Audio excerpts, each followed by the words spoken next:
Miss হবে না আপনার পছন্দের টিভি শো। দেখুন জি5 অ্যাপে একদম ফ্রি। নীলুকে আমার জীবনে অ্যাকসেপ্ট করা জাস্ট সম্ভব নয়, আর তার কারণগুলো তোমাদের বাড়ির কারোরই তো অজানা নয়। সূর্য, তুমি নীলুর প্রতি এতটা কঠিন কেন হচ্ছ? হ্যাঁ, আমি মানছি তোমার সাথে অন্যায় হয়েছে, কিন্তু সেই অন্যায়টা তো আমি করেছি সূর্য।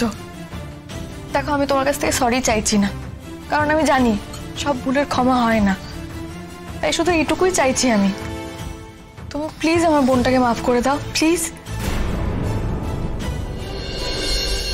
সূর্য, এই কটা দিনে তো তুমি নিশ্চয়ই এটুকু বুঝতে পেরেছো যে ও কতটা ইম্যাচিওর্ড, কতটা ছেলে মানুষ আমার বোনটা, কিন্তু ওর মনটা কিন্তু ভালো।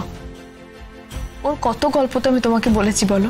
হ্যাঁ, হয়তো আমাদের আগের সম্পর্কের কথা ভেবে ও ইনসিকিউরড হয়ে গিয়ে বোকামো করে ফেলেছে, ভুল করে ফেলেছে। নীলু ইম্যাচিওর, বোকা, ছেলে মানুষ এইসব বলে তুমি পুরো বিষয়টাকে হালকা করে দিতে পারো না। এই বিষয়টা কিন্তু এতটা সহজ নয়। আর হ্যাঁ, সরি, আমি এটা কোনোভাবেই মানতে পারছি না যে নীলু ইম্যাচিওর। ও পরিষ্কার মিথ্যে কথা বলেছে, প্ল্যান করে ধোকা দিয়েছে আমাকে, আমার পরিবারকে। হ্যাঁ, আমাদের বিয়েটা যেভাবে হয়েছিল সেটা হয়তো খুব ভালোভাবে হয়নি, কিন্তু তারপরেও কিন্তু আমার মা বাবা ওকে মানিয়ে নেওয়ার চেষ্টা করেছিল। হ্যাঁ, প্রথম পারেনি, সেটা একটু সময় লাগে, স্বাভাবিক সেটাই, কিন্তু তারপরে আস্তে আস্তে আমার মা বাবা কিন্তু নীলুকে যথাযথ সম্মান দিয়েছিল। কিন্তু নীলু কি করলো? আমার মা বাবাকেও ঠকালো। তাই আমি কিন্তু এই লাইফটা ডিজার্ভ করি না। এনিওয়ে, নীলুকে নিয়ে আমি আর কোনো কথা বলতে চাই না। আমি আমার জীবন থেকে নীলুকে অনেকটা দূরে সরিয়ে দিয়েছি, আর সেখান থেকে ওর ফিরে আসার কোনো চান্স নেই। হ্যাঁ, এখনো পর্যন্ত আমি তোমাদের বাড়িতে ডিভোর্স লেটার পাঠাইনি, তার কারণ হচ্ছে আমি দেখতে চাই নীলু যেই ভুলটা করেছে সেটা ও নিজে বুঝতে পারে কিনা। তারপর সূর্য, প্লিজ, আমি হাত জোর করে রিকোয়েস্ট করছি তোমার কাছে, প্লিজ ডিভোর্সের কথাটা মাথাতেও এনো না, মিনতি করছি আমি তোমার কাছে। সূর্য, ভুলটা আমি করেছি, ওর কোনো দোষ নেই, যা করেছি আমি করেছি। ও চায়নি বিয়েটা করতে, ও জানতো না কিছু, আমি জোর করে সেদিন ওকে টেনে নিয়ে গেছি। দেখো সূর্য, তোমার যদি এখনো আমার উপর কোনো রাগ থাকে, ক্ষোভ থাকে, তুমি আমাকে যা খুশি বলতে পারো, তুমি যেভাবে খুশি আমাকে অপমান করো, আমার কোনো আপত্তি নেই।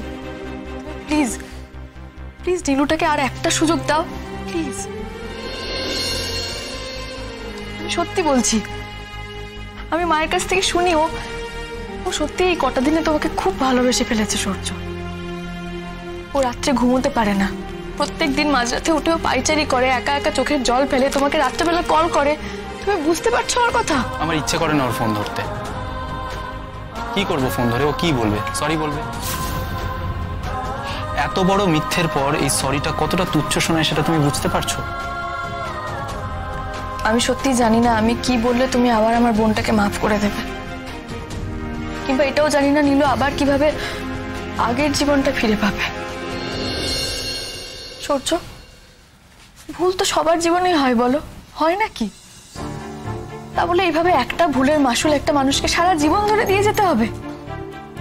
তুমিও তো অনেক ভুল করেছো বলো, তুমি তো নিশ্চয়ই সেই ভুলগুলোর থেকে বেরিয়েও এসেছো। প্লিজ সূর্য, তুমি আমাকেও একবার আমার ভুলগুলো থেকে বেরিয়ে আসতে দাও না, একবার সুযোগ করে দাও।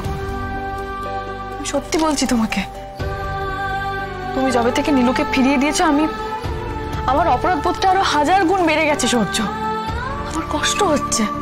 তুমি প্লিজ নীলুকে একটিবার মাফ করে দিয়ে আমার এই বিরাট অপরাধ বোধটা থেকে একটু হলেও আমাকে রেহাই দাও, প্লিজ। আমি তোমাকে মিথ্যে কথা বলবো না। এই মুহূর্তে আমার পক্ষে নীলুকে অ্যাকসেপ্ট করা সম্ভব না। তুমি মানুষ হিসেবে আমাকে ভালো মতোই চেনো। নীলুকে নিয়ে আমার মনে মনে কি পরিমাণ সাংঘাতিক অনীহা তৈরি হয়ে রয়েছে সেটার কোনো ধারণা তোমার নেই। প্লিজ এই কথাটা আমাকে আর বলো না। আমি রিকোয়েস্ট রাখতে পারবো না। আগামীতেও তুমি বারবার এই কথা বলে আমাকে বিব্রত করো না, এবং তুমি নিজে নীলুর জন্য নিজেকে ছোট করো না। তুমি আমার কাছে এসেছিলে, আমার সাথে কথা বললে, তুমি চেষ্টা করেছো, তোমার দিক থেকে পুরোপুরি চেষ্টা করেছো নীলুর হয়ে আমাকে কিছু বলার বা কিছু করার। তোমার দায়িত্ব শেষ, কিন্তু নীলু যেই কাজটা করেছে তার জন্য ওকে শাস্তি পেতেই হবে। আর কি বলবো, আর কিছু বলার নেই আমার। ভেবেছিলাম আমার এই রিকোয়েস্টটুকু অন্তত তুমি রাখবে। তাহলে আমি আজকে উঠি সূর্য। রাই রাই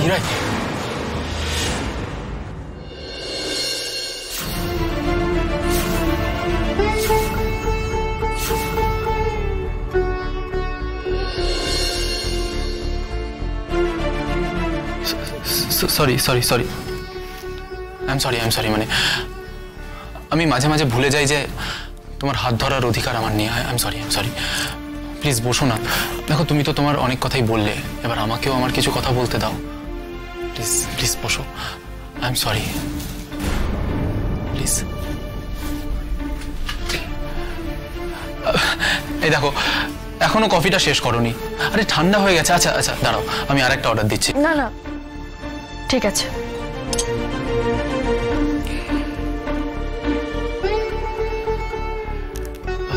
রাই দেখো দেখো আমাদের দুজনের মধ্যে অনেক কিছু ঘটে গেছে। আমাদের দুজনের মধ্যে একটা সম্পর্ক তৈরি হওয়ার কথা ছিল এবং সেটা হয়নি, এবং এবং আগামীতেও সেটা হবে না। আমি সেটা পুরোপুরিভাবে মেনে নিয়েছি। হ্যাঁ, কিন্তু দেখো আমি চাই আমাদের দুজনের মধ্যে বন্ধুত্বটা যদি থেকে যায়, মানে সেটা কি থাকতে পারে না? যখন শুনলাম যে অনিদার সাথে তোমার বিয়ে হচ্ছে তখন তখন প্রথমে আমার খারাপ লাগলেও পরে পরে আমি বুঝতে পারি হ্যাঁ ঠিকই তো, ভালোই তো, এতে তোমার সত্যি খুব ভালো হবে, তুমি সুখী হবে। আর অনিদা তো সত্যি খুব ভালো মানুষ। দেখো রাই, আমি আমি আমি শুধু চাই যে আমি চাই না যে তুমি তুমি আমাকে তোমার জীবন থেকে পুরোপুরি সরিয়ে দাও। না না তুমি তুমি তুমি তুমি ভুল মানে করো না। মানে আমি বলতে চাইছি যে দেখো আমি আমি বন্ধু হয়ে তোমার পাশে থাকতে চাই, অ্যাজ আ ফ্রেন্ড। সেটা তুমি মেনে নেবে তো?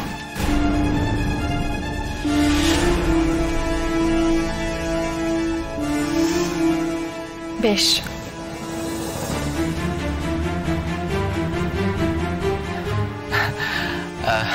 আচ্ছা তুমি তুমি বলো তোমার বিয়েতে তুমি আমার থেকে কি গিফট এক্সপেক্ট করছো? না করবে না কিন্তু। দেখো আমি চাই তোমাকে এমন একটা গিফট দিতে যেটা যেটা বেশ ইউনিক হবে, সবার থেকে আলাদা। আচ্ছা তোমার মাথায় কি কিছু আছে? একটাই গিফট আমি তোমার কাছ থেকে চাই সূর্য। তুমি নীলুর সঙ্গে সবটা মিটিয়ে নাও, তোমরা দুজনে আবার একসঙ্গে সংসার শুরু করো। সূর্য, এর থেকে বড় ইউনিক গিফট কিন্তু তুমি আমাকে কোনোদিনও দিতে পারবে না। এটা আমার সারা জীবনের সব থেকে বড় গিফট হয়ে থাকবে। আমি সারা জীবন কৃতজ্ঞ থাকবো তোমার কাছে। প্লিজ। জি5 ডাউনলোড করুন আর সব এপিসোড দেখুন একদম ফ্রি।